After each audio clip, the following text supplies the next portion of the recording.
Hello student, this side Muslima Aslam. This is lecture of design analysis of algorithm.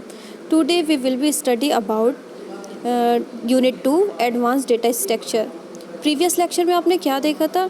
Bucket sort, radix sort, counting sort, linear time में आपने देखा था. I hope आपको ये अच्छे से समझ आ गया होगा. हमने जो फर्स्ट यूनिट थी वो कवर कर ली है, वो आपको अच्छे से समझ आ गई है. आप पढ़ लीजिएगा, मैंने सारे नोट्स आपको प्रोवाइड कर रखे हैं. आज हम बात करेंगे यूनिट 2 एडवांस डेटा स्ट्रक्चर की. तो एडवांस डेटा स्ट्रक्चर में आज हम क्या पढ़ेंगे? रेड ब्लैक ट्री के बारे में. तो आपको ये 4 टॉपिक पढ़ने हैं: red black tree, B tree, binomial heaps और फिबोनाची हीप. तो इसमें आप क्या करोगे? इसमें बहुत सारी चीज़ें अभी इंसर्ट करना, कैसे आपको फैक्टर करना है, ये सारी बहुत सारी चीज़ें. ये टॉपिक तो 4 हैं लेकिन इसके अंदर चीज़ें बहुत हैं. ठीक है, तो बहुत सारे टॉपिक कवर कराए जाएंगे इनके अंदर. तो आज हम बात करेंगे रेड ब्लैक ट्री की. तो रेड ब्लैक ट्री में देखिए आप सबसे पहले, this data structure requires an extra 1 with colour field in each node. क्या होता है कि रेड ब्लैक ट्री क्या है? रेड ब्लैक ट्री एक बाइनरी ट्री है, हम जिसमें हमें क्या होता है, जिसमें ज़रूरत पड़ती है extra 1 with for colour field in each node. ठीक है, तो ये एक बाइनरी ट्री है. बाइनरी ट्री मतलब, बाइनरी ट्री तो सबको पता होगा कि बाइनरी ट्री में क्या होता था कि रूट नोड के 2 चिल्ड्रन होते थे. ठीक है, एक आपका लेफ़्ट वैल्यू वाला चिल्ड्रन होता था और एक राइट वैल्यू वाला चिल्ड्रन. तो जो लेफ़्ट वैल्यू की होती थी, वो जो लेफ़्ट वाला चिल्ड्रन होता था उसकी स्मॉल वैल्यूज़ दी जाती थी, और जो राइट वाला चिल्ड्रन होता था उसकी क्या वैल्यू दी जाती थी? हाईएस्ट वैल्यू दी जाती थी, बड़ी वैल्यू दी जाती थी. ठीक है, तो 2 चाइल्ड होते थे, वो आपका क्या कहलाता था? Binary tree. उसमें लेवल होते थे, लेवल 0, लेवल 1. ये तो आपके हर ट्रीज़ में होंगे. ठीक है, तो वो आपकी क्या कहलाती थी? Binary tree. तो बाइनरी ट्री तो आपने डेटा स्ट्रक्चर में अच्छे से पढ़ रखी होगी, लेकिन आपको ये रेड ब्लैक ट्री मैं अच्छे से बता रही हूँ क्या होता है रेड ब्लैक ट्री. इसकी प्रॉपर्टीज़ देखिए. इसकी प्रॉपर्टीज़ पहली क्या बोलता है? Every node has a colour either red और ब्लैक.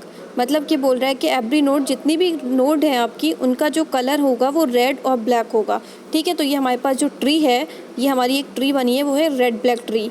ठीक है, तो इसमें जितनी भी नोड हैं उनको क्या है? ब्लैक है या फिर रेड है. ठीक है, तो उसका जो पहला पॉइंट है वो क्लियर हो गया कि every node has a colour either red और ब्लैक. ठीक है, रूट इज़ ऑलवेज ब्लैक. ये क्या बोलता है कि जो है रूट नोड जो होना चाहिए, वो रूट जो सबसे पहली नोड है वो आपकी हमेशा ब्लैक होनी चाहिए. तो क्या कह रहा है कि कुछ कंडीशन होती है कि जो आपकी रूट नोड है वो रेड होगी, कुछ कंडीशन में हो सकती है, तो हमें उसे पहले ब्लैक नोड में कन्वर्ट करना होगा. ठीक है, और रूट नोड को जो, अगर आपकी रूट नोड ब्लैक है तो उसमें कोई चेंजेस नहीं होंगे. ठीक है, अगर आपकी रूट नोड रेड है तो हम उसको क्या करेंगे? कन्वर्ट करके ब्लैक में चेंज करेंगे. ठीक है, और आपकी रूट नोड जो होती है वो ऑलवेज ब्लैक होती है. और थर्ड पॉइंट देखिए, every leaf which is nil is black. आपका क्या होता है कि जो लीफ नोड होती हैं, लीफ नोड क्या होती हैं? जो सबसे लास्ट वाली नोड, जिनके कोई चिल्ड्रन नहीं होते हैं, वो लीफ नोड होती हैं. वो हमेशा वो क्या होती है? नील होना चाहिए. मतलब खाली है, उनमें कोई इनके चिल्ड्रन नहीं है, तो वो क्या होंगी? ब्लैक होंगी. तो देखिए मैंने बना रखी हैं, जो आपकी नील नोड हैं, लीफ नोड हैं, जिनके कोई भी चिल्ड्रन नहीं है, वो आपकी नील है. ठीक है, खाली है, उनके अंदर मैंने नील शो कर रखा है, आपको दिखा रखा है नील लिखा हुआ. ठीक है, अब क्या बोल रहा है आपका 4 देखिए, if node is red then its both children must be black, और if a node is red then its parent must be black. क्या होता है कि अगर आपकी नोड अगर रेड है then its both children must be black.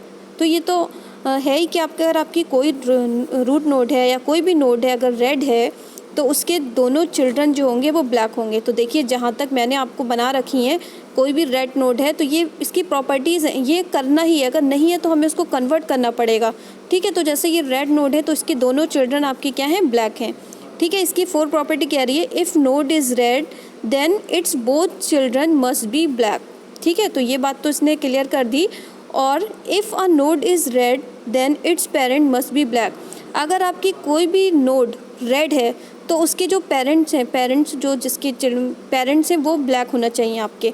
तो देखिए, अगर आपकी ये नोड जो है वो रेड है तो उसके देखिए पेरेंट्स आपके ब्लैक हैं, और अगर आपकी नोड रेड है तो उसके चिल्ड्रन आपके ब्लैक होंगे. ठीक है, बात वही है.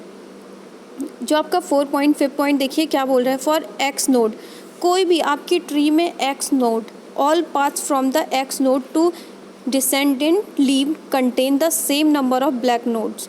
बोल रहा है कि अगर आपकी कोई भी आपकी ट्री है, उसमें आप क्या करें? एक्स नोड की कोई भी ट्री है, उससे आप देखोगे कि आपके जो पाथ मिलेंगे उसमें जो नंबर ब्लैक होंगे वो सेम होंगे, ठीक है, ब्लैक नंबर की नोट जो होंगी वो सेम होंगी। तो आप ऐसा पाथ चूज़ करोगे, अपना ऐसी एक्स नोट चूज़ करोगे जिसके डिसेंडेंट लेवल की जो पाथ हैं उनके जो नंबर होंगे नोट के, वो ब्लैक नोट वो आपकी जो होंगी वो सेम होंगी।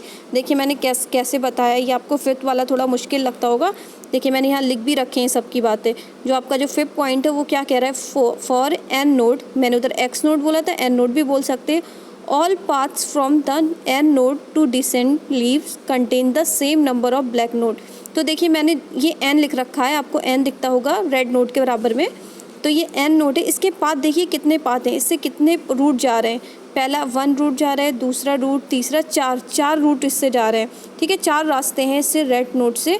तो देखिए आपका जो फर्स्ट पाथ देखिए, फर्स्ट पाथ में आपकी क्या है, ये 2 जो नोड हैं वो 2 चिल्ड्रन हैं इसके, 2 ब्लैक हैं, मतलब सेम ब्लैक।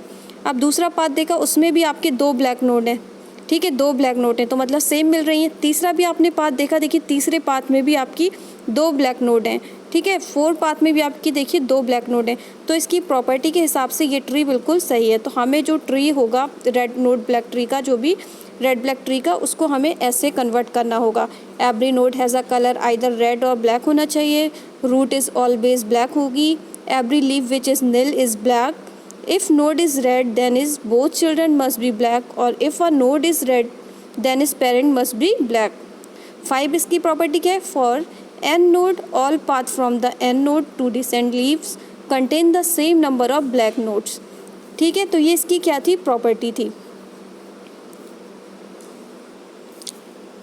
तो ये आपकी रेड ब्लैक ट्री होती है। इस रेड ब्लैक ट्री की 5 प्रॉपर्टीज़ होती हैं, इसके बेसिस पे आपको पूरी ट्री बनानी होती है, ठीक है।